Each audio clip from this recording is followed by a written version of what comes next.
Hello कमर्सार्थी।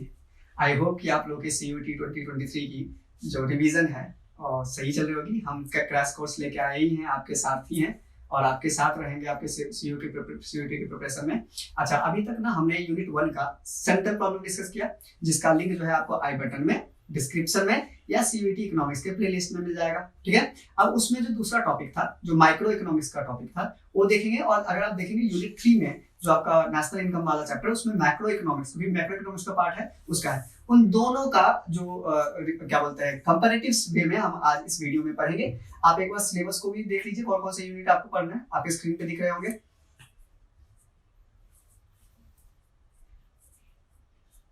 चलें अब आगे बढ़ते हैं। तो माइक्रो इकोनॉमिक्स जो इकोनॉमी है, उसको हम दो पार्ट में पढ़ते हैं, माइक्रो इकोनॉमिक्स, मैक्रो इकोनॉमिक्स, है ना, दो पार्ट में पढ़ते हैं। अच्छा, माइक्रो का मतलब होता है, माइक्रो इकोनॉमिक्स में हम पढ़ते हैं इंडिविजुअल लेवल, क्योंकि माइक्रो वर्ड आया है माइक्रोस, जो ग्रीक वर्ड है माइक्रोस, उससे वर्ड आया है, तो उसका मतलब होता है स्मॉल। मतलब कि माइक्रो इकोनॉमिक्स में हम इंडिविजुअल बिहेवियर को पढ़ते हैं, इंडिविजुअल फर्म की, इंडिविजुअल हाउस होल्ड की, इंडिविजुअल मार्केट की, मतलब स्मॉल यूनिट पे, इंडिविजुअल लेवल पे हम पढ़ते हैं। अच्छा, मैक्रो इकोनॉमिक्स कैसे आया? मैक्रो इकोनॉमिक्स भी ग्रीक वर्ड से आया है, मैक्रोस, MAKROS, मैक्रोस से आया है, जिसका मतलब होता है लार्ज। अब इससे मतलब ही पता चला है कि हम जब मैक्रो इकोनॉमिक्स पढ़ते हैं तो हम एग्रीगेट लेवल पे, मतलब सबके बिहेवियर को जोड़ के, पूरे इकोनॉमी के बिहेवियर का, मतलब पूरी इकोनॉमी एज अ होल को हम एग्रीगेट लेवल पे उसकी स्टडी करते हैं, जो बिहेवियर है इकोनॉमिक बिहेवियर का, है ना, इसको हम पढ़ते हैं। तो ये आपका माइक्रोस का है। अच्छा, माइक्रो इकोनॉमिक्स में जब हम इंडिविजुअल पढ़ते हैं तो हम किस चीज की बात करेंगे? हम डिमांड की, सप्लाई की, इस सब की बात करेंगे। जब हम मैक्रो इकोनॉमिक्स में पढ़ेंगे तो किसकी बात करेंगे? हम इनकम की, एम्प्लॉयमेंट की, पॉवर्टी की, एक्सेट्रा, इस सब की बात करेंगे, है ना।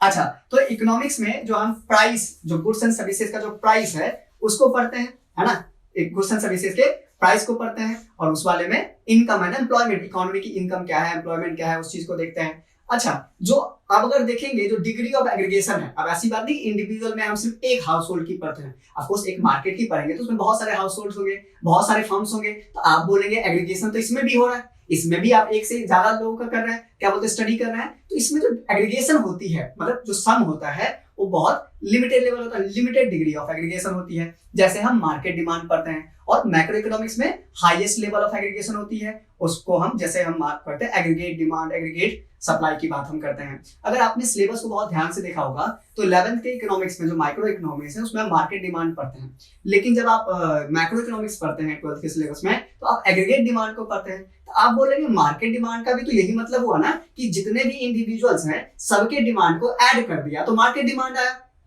एग्रीगेट डिमांड भी हुई है, सबके डिमांड को ऐड कर दिया तो एग्रीगेट डिमांड आया। तो बेसिकली डिफरेंस क्या है, क्यों इसको हम दो पार्ट में पढ़ रहे हैं? ऐसा क्या डिफरेंस है कि ये माइक्रो इकोनॉमिक्स का पार्ट है, और ऐसा क्या डिफरेंस, ये क्यों जो है आपका मैक्रो इकोनॉमिक्स का पार्ट है, तो समझते हैं। अच्छा, बेसिकली देखिए दोनों सेम है, आप जो कह रहे हैं बहुत सही कह रहे हैं कि मार्केट डिमांड में भी हम सारे इंडिविजुअल के डिमांड को जोड़ देते हैं तो मार्केट डिमांड आता है। एग्रीगेट डिमांड में जितने भी इंडिविजुअल मिलकर पूरी इकोनॉमी पे जो डिमांड कर रहे हैं, उसको जो है हम क्या बोलते हैं, एग्रीगेट डिमांड कहते हैं।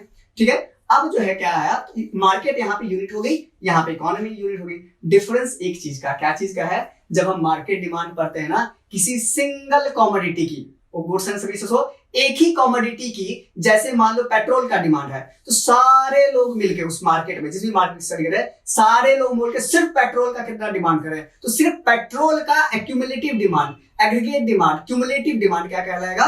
Market demand. वहीं पे जब हम एग्रीगेट डिमांड की बात करें मैक्रो इकोनॉमिक्स में, तो सिर्फ पेट्रोल का नहीं, पेट्रोल, डीजल, पेन, कॉपी, दूध, चाय पत्ती, चीनी, बुक, नोटबुक, एजुकेशन, सब प्रोडक्ट का, मतलब कि it is the sum total of demands demanded by all the individual for all goods and services. इसमें क्या है? It is a demand of all individuals for a single commodity. ध्यान रखना, और सिंगल कमोडिटी, एक सिंगल कमोडिटी की जब हम एग्रीगेट मतलब जोड़ते हैं डिमांड को, तो मार्केट डिमांड है। सारे गुड्स एंड सर्विसेज का जब हम डिमांड को जोड़ देते हैं, क्या है?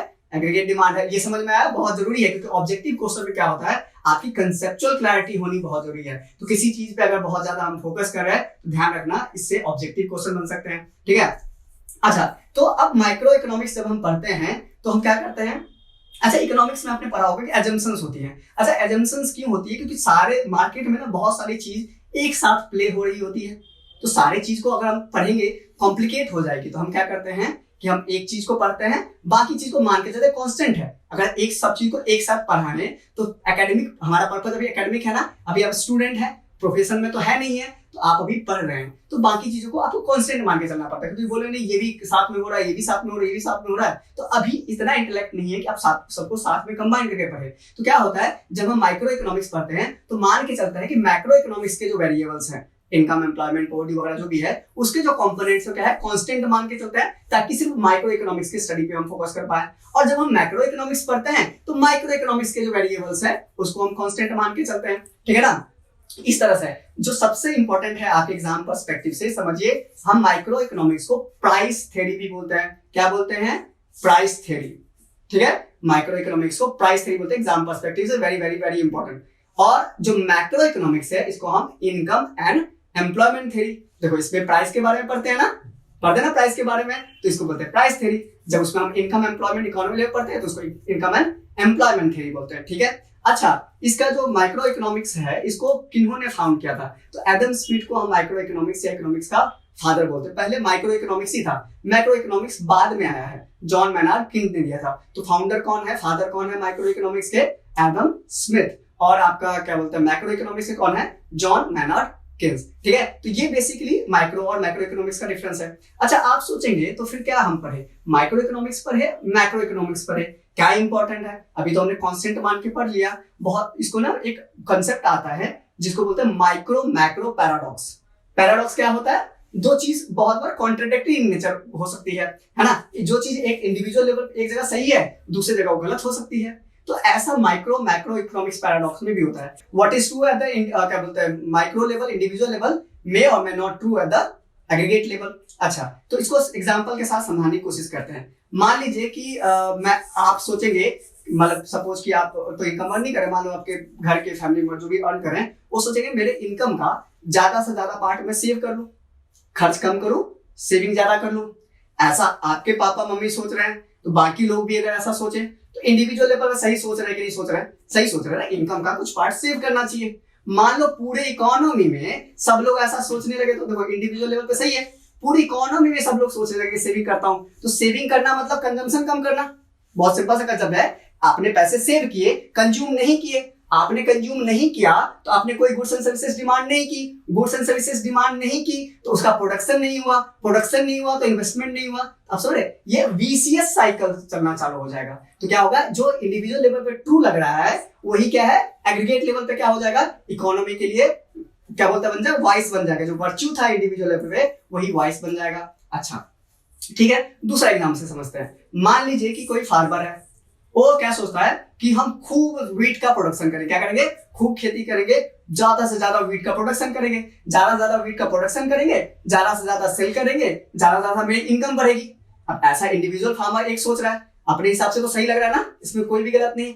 ऐसे अगर पूरे इकोनॉमी के सारे फार्मर्स मिलकर सोचने लगे तो क्या होगा कि सब लोग बोलेंगे ठीक है खूब ज्यादा ज्यादा प्रोडक्शन करते हैं। अब क्या हुआ, देखो डिमांड तो उतनी ही है इकोनॉमी में, सब फार्मर्स तो खूब प्रोडक्शन करते हैं, ठीक है। तो उन्होंने क्या किया, सारे फार्मर्स ने प्रोडक्शन को बढ़ा दिया। अब क्या हुआ, सप्लाई का लेवल बढ़ गया, है ना, सप्लाई का लेवल बढ़ गया। डिमांड तो आपका उतना ही है, तो जैसे ही सप्लाई बढ़ी, आपने माइक्रो इकोनॉमिक्स में पढ़ा होगा, जैसे ही सप्लाई बढ़ी डिमांड उतना ही है, सप्लाई बढ़ी तो क्या होगा, प्राइस आपका क्या हो जाएगा, कम हो जाएगा, है ना। डिमांड सप्लाई के इंटरेक्शन से तो मार्केट में प्राइस डिटरमाइन होती है ना। प्राइस कैसे डिटरमाइन होती है मार्केट इकोनॉमी में, डिमांड सप्लाई के इंटरेक्शन से। सप्लाई ज्यादा हुआ तो सब लोग बोलेंगे, सप्लायर बोलेगा, ये फार्मर्स भी बोलेगा मेरे से वीट ले लो, ये फार्मर्स भी बोलेगा मेरे से वीट ले लो, वो भी बोलेगा मेरे से वीट ले लो। वो सामने वाला बंदा है जो डिमांड कर रहा है वो बोलता है यार मैं किससे लूं, तो वो बोलेगा आप किससे लूं, तो ये बोलेगा मैं 10 रुपए का दूंगा, ये बोलेगा नहीं मैं 8 का दूंगा, ये बोलेगा नहीं मैं 7 का दूंगा। अब क्या होगा कि प्राइस डाउन होने, क्योंकि ये सप्लायर आपस में कंपीट करने लगेंगे तो प्राइस क्या हो जाएगी, कम हो जाएगी। तो अब देखो क्या इंडिविजुअल लेवल पे आपने सोचा था ज्यादा से ज्यादा प्रोडक्शन करेंगे, ज्यादा से ज्यादा सेल करेंगे, ज्यादा से ज्यादा इनकम होगी। अब हुआ क्या एग्रीगेट लेवल पे कि ये आपके अगेंस्ट चला गया। अब जैसे ही प्राइस कम हुई आपकी, तो प्राइस कम हुई तो क्या होगा कि आपको कम इनकम मिलेगा, मतलब आपके गुड्स का सर्विसेज का प्राइस कम मिल रहा है, वैल्यू कम मिल रहा है, quantity into price equal to value ना। तो अगर वो आपका कम मिला तो क्या होगा, आपका इनकम कम हो जाएगा। तो इसी के लिए होता है micro macro paradox. What is true at the individual level may not be true at the aggregate level, sometimes it even goes against it, है ना। तो ये ध्यान में रखना। तो यही बेसिकली पहले यूनिट का सिलेबस है, बाकी जो है हम अगले लेक्चर्स में करेंगे। प्लीज लाइक करिए, शेयर करिए, सब्सक्राइब करिए, हमें भी मोटिवेट करिए, है ना। बाकी जो आपका पहले जो वीडियो है उसका लिंक जो है डिस्क्रिप्शन में मिल जाएगा। सिमिलरली हमारे फिजिक्स की क्लासेस भी सिमुलेटेनियसली चल रही है, जो कि हमारे पेरेंट चैनल पाठक न्यू गुरुकुल पे मिल जाएगा। तो वहां पे जो भी फिजिक्स के आपके स्टूडेंट फ्रेंड्स हैं उनको प्लीज आप उनके साथ शेयर करिए। और कुछ भी अगर आपको डाउट है, कुछ पूछना है या कुछ और बताना है, कुछ और टॉपिक हम टच करें, लेकिन नया सब्जेक्ट में तब चालू करूंगा जब 500 लाइक होगी, ठीक है। तो आप कमेंट में लिख सकते हैं। तब तक के लिए थैंक यू सो मच।